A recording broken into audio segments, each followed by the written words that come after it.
السلام عليكم ورحمة الله وبركاته. رجعنا لكم حلقة وفيديو جديد على شلون نساوي صفيحة بالبيت عالمية وطيبة كتير وتكون تعون عليها.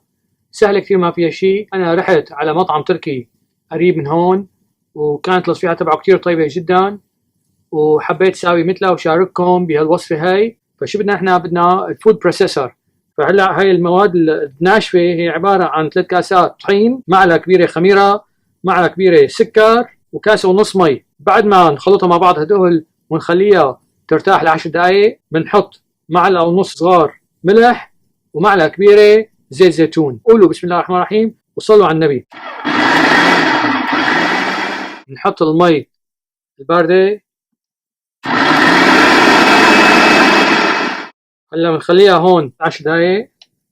بنحط عليها معلقة ونص صغار ملح ومعلقة كبيرة زيت ونخلطها شي دقيقة زمان. نطبخها بشوية زيت ونحطها بوعاء ونغطيها لشي ساعة ساعتين كمان. وبالنسبة للحمة جبل عنا هلا نحن هلا نازل فيهم لغوصة. يلا بسم الله الرحمن الرحيم. الأساسيات فيها اللحمة، كيلو لحمة بقر أو غنم أو مخلوطين مع بعضهم. بدكم 4 ل 5 بصلات مفرومات ناعم، 4 ل 5 بندور مفرومة ناعمة.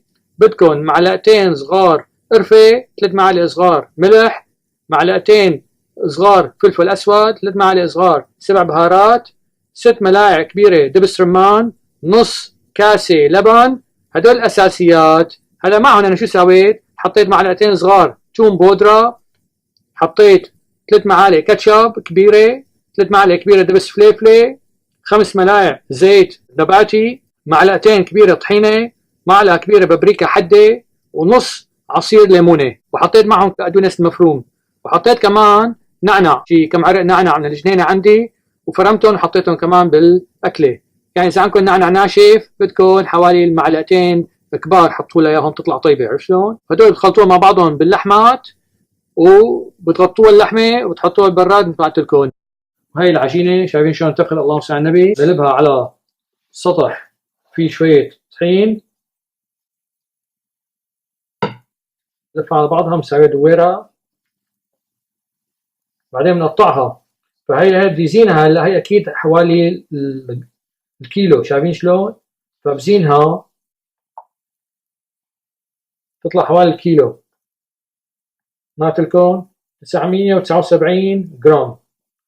فهي هلا بدي اقسمها لقطع بحوالي 25 جرام كل وحده، وبعدين بغطيهم بنايلونه وباخذ وحده وحده بفردها.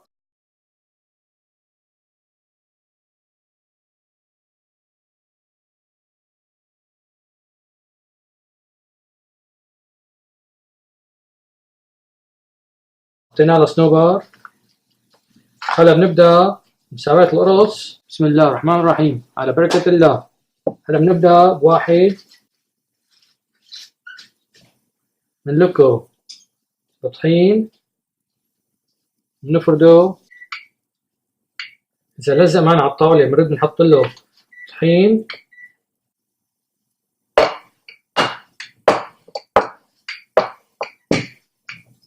العجينة رخت، بنحط معلقة من اللحمات ونفردها. بعدين نشوف ساوي.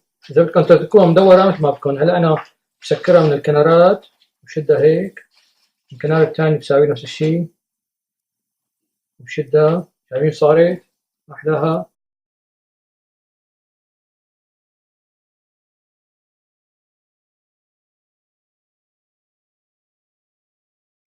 فمشان الفرن حميته على 500، وعندي حجر البيتزا حاطه هون، وتحته في صينية حاطط فيها حجار اللافا.